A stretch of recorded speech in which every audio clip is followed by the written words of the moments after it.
Bienvenue dans Mystique et Pratique, le balado qui démystifie le parcours d'âme, le monde invisible et les pratiques spirituelles. Je m'appelle Mélie Guidance et je suis médium de vie antérieure, lectrice akashique certifiée et coach de canalisation. Ici, on parle de guides d'âme, d'archives akashiques, de réincarnation et de tout ce qui relie visible et invisible avec les deux pieds bien sur terre. Prêt à décoder le monde subtil et à connecter à ta magie intérieure? C'est parti! Hey, salut à toi!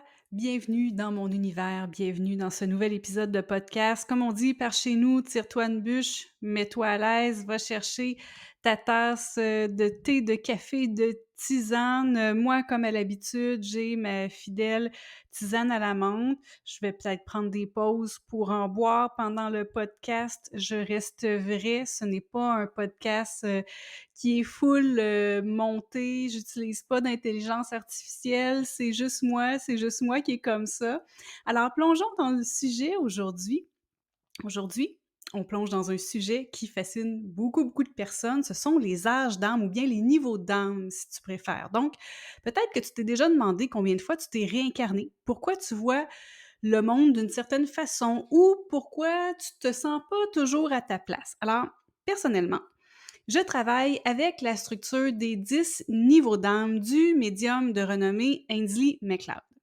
C'est une structure que je connaissais avant de devenir médium professionnel et mes guides d'âme ont accepté de l'utiliser quand je fais des lectures akashiques plan d'âme. Et aussi, en y pensant, j'ai eu le plaisir d'avoir 4 readings avec Ainsley MacLeod et d'explorer tout ça avec lui et ses guides. Donc, qu'est-ce que c'est un niveau d'âme ou un âge d'âme, si tu préfères? Selon les guides d'Ainslie MacLeod, chaque âme passe par une progression en 10 étapes au fil de multiples incarnations sur Terre. Les premiers niveaux sont plus jeunes, donc c'est axé sur la peur, la survie, la construction d'une identité. Les derniers niveaux, on est avec des âmes plus matures, c'est orienté vers l'amour, la compassion, l'unité. Donc, autrement dit, plus que ton âme a vécu de vie, plus qu'elle est à l'aise avec l'incertitude et plus elle vit en alignement avec l'amour plutôt qu'avec la peur. Alors, les 5 premiers niveaux, niveau 1 à 5, ils sont appelés les années de jeunes âmes. Ici, la leçon principale, c'est d'apprendre à faire partie du collectif humain. Ces âmes explorent la vie avec beaucoup de peur, de rigidité, mais aussi avec un besoin d'expérience concrète. Le niveau 1, il est caractérisé par l'isolement, la simplicité, la naïveté. Au niveau 2, on est plus dans le fondamentalisme, le nationalisme, la discrimination. Le niveau 3, tout tourne autour de la communauté religieuse et de la conformité. Le niveau 4, on va plonger dans la religion, la morale, l'aspiration à, entre guillemets, bien faire. Et le niveau 5, c'est là où est-ce qu'on est plus dans l'ambition, le matérialisme, la recherche de pouvoir. Beaucoup de sociétés modernes sont encore dominées par ces jeunes niveaux. Par exemple, les États-Unis en tant que pays, ils sont une âme de niveau 5. Donc ça, c'est en tant que pays, là. C'est pas tous les habitants, bien sûr, mais collectivement, quand on regarde ça, chaque pays a un âge d'âme. Dans les niveaux 1 à 5, l'âme, elle arrive sur Terre comme un petit nouveau qui connaît pas encore les règles. Il y a une sorte de nervosité, là. Il y a un besoin de se faire dire quoi faire. Les personnes cherchent la vérité à l'extérieur d'elles-mêmes, dans des institutions, dans des dogmes ou dans des leaders. C'est pour ça que les jeunes âmes sont souvent très religieuses ou bien qu'elles choisissent de vivre dans des petites communautés fermées où elles se sentent plus en sécurité. Mais à partir du niveau 10, là, on entre dans la catégorie des vieilles âmes. Et là, c'est là que tout change. L'accent, il est plus mis sur la peur, parce qu'on a compris plein de choses. Maintenant, l'accent, il est mis sur l'amour, la conscience de soi, la connexion spirituelle. Au niveau 6, on retrouve la quête d'unité, la justice sociale, les grands idéaux. Mais il y a aussi beaucoup de drames et de remises en question. Donc là, je viens de t'expliquer le niveau 6, garde ça en tête. Si tu écoutes ce balado, ça veut dire que tu es une vieille âme. Parce que dès que tu t'intéresses à la spiritualité, tout ça, c'est vraiment quand on bascule plus vieille âme. Parce que rappelle-toi, quand on est des jeunes âmes, on a un peu une façon d'être rassuré en se faisant dire quoi faire. Hein? C'est pour ça que tout ce qui est institution, dogme, religion, la jeune âme va aller préférer ça. C'est plus rassurant parce que la jeune âme, elle s'est pas beaucoup réincarnée sur Terre, donc elle a besoin tout le temps d'avoir, c'est ça, d'avoir un peu sa direction, de se faire dire quoi faire. Là, je viens de t'expliquer le niveau 6, garde ça en tête, je t'explique les autres niveaux et essaie de voir où est-ce que toi, tu penses te situer, OK? Donc, on passe au niveau 7. Le niveau 7, il amène une grande curiosité, la créativité, une intensité et une exploration de la complexité de la vie. Ensuite, au niveau 8, c'est le raffinement, l'écologie, l'activisme, l'ouverture. Le niveau 9, c'est marqué par la spiritualité, la guérison émotionnelle, spirituelle et aussi un idéal de transformation intérieure, le fameux développement personnel. Et enfin, le niveau 10, l'âme vit l'altruisme, la sagesse, parfois un côté un peu excentrique, mais surtout une profonde connexion au grand tout. Et quand on arrive à ces stades, on cherche plus la vérité à l'extérieur, mais à l'intérieur de soi. Et c'est là que la spiritualité entre en jeu. On en vient à réaliser que on est tous égaux. Il n'y a personne qui est meilleur qu'une autre et que l'essentiel, c'est de vivre depuis l'amour et la compassion. Alors maintenant, qu'est-ce qui se passe après le niveau 10? Hein? Donc là, je viens de t'expliquer tous les niveaux, mais concrètement, c'est que, dernier épisode, on a regardé la naissance de l'âme, et puis à un moment donné, l'âme, elle décide de s'incarner pour une première fois, elle commence au niveau 1. Dans le niveau 1, elle va se réincarner plusieurs fois pour apprendre les leçons du niveau 1. Et un coup que c'est fait, bon, un coup que l'âme, elle a le sentiment qu'elle en a assez appris, elle va passer au niveau 2. Et ça, nous, en fait, c'est seulement si on passe au prochain niveau, un coup qu'une incarnation est terminée. Donc, peut-être qu'il y a une âme qui s'incarne, jeune âme, niveau 1, elle est à 90% dans le niveau 1. Hein? Ça veut dire qu'elle a déjà commencé le niveau 1, elle s'est réincarnée plusieurs fois, et puis là, elle arrive 90% au niveau 1, elle s'incarne encore sur Terre, à 90-95%, si tout va bien, si elle apprend bien les leçons, même si elle guérit certaines peurs, il y a de fortes chances qu'une fois la vie terminée, elle regarde tout ça avec son guide d'âme et qu'elle décide, oui, je passe au niveau 2. Mais c'est seulement décidé à la fin d'une incarnation parce que, des fois, les choses vont moins bien. Peut-être qu'il y a eu un grand crime qui a eu lieu. Hein. On parle, je sais pas, un vol, un viol, un meurtre, des choses comme ça qui font reculer, qui font en sorte qu'on va pas passer à un autre niveau tout de suite. Donc ça, on regarde ça selon nos actions, les leçons, tout ça est conjointement avec notre guide d'âme. Quand on est une jeune âme, notre guide d'âme principal, il donne beaucoup plus son avis. Et comme on est très jeune, on regarde beaucoup ce guide d'âme-là et on suit beaucoup ses conseils. Donc, on met un petit peu moins, on fait notre plan d'âme, hein?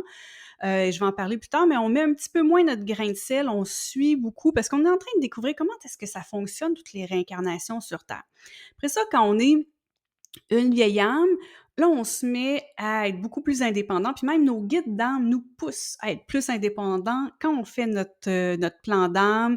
On fait aussi le choix, dans certaines vies, en tant que vieilles âmes, d'avoir des guides d'âme passifs. C'est-à-dire qu'on va demander à nos guides d'âme, là, je veux que tu interviennes plus ou moins dans ma vie. Oui, je peux sentir ta présence, oui, mais les synchronicités sur mon chemin quand j'en ai besoin pour que je sois alignée avec mon plan d'âme, mais laisse-moi faire mes erreurs un peu plus, laisse-moi trouver ma voie, à moins que je sois vraiment, vraiment complètement déraillée, laisse-moi retrouver ma voie moi-même. Donc, on continue à s'incarner comme ça à travers les niveaux. Et maintenant, on se demande qu'est-ce qui se passe après le niveau 10. Donc, une fois que l'âme, elle a terminé ce cycle-là, elle considère qu'elle a suffisamment exploré l'expérience humaine. Elle a compris que les grandes leçons d'amour, d'unité et de compassion. Et à ce moment-là, l'âme ne ressent plus le besoin de se réincarner sur Terre. Elle devient alors un guide d'âme à temps plein et elle accompagne d'autres jeunes âmes dans leur parcours. Alors, ici, il faut faire attention. Le but, c'est pas la perfection.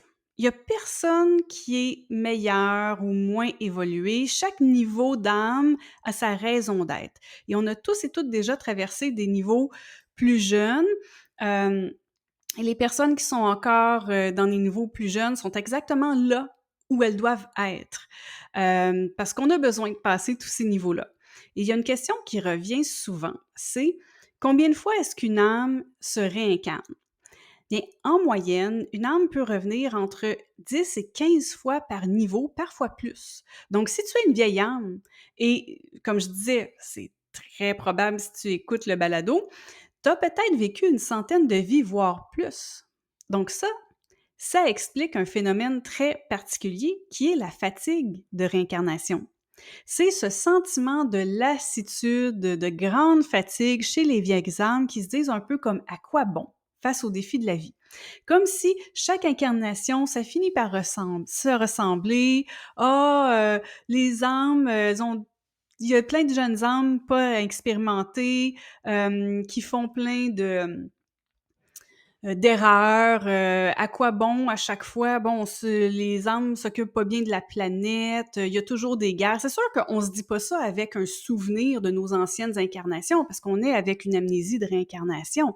Quand on se rappelle plus toutes nos vies passées. Mais au fond de nous, notre âme nous fait sentir que ah, il me semble que ça changera jamais.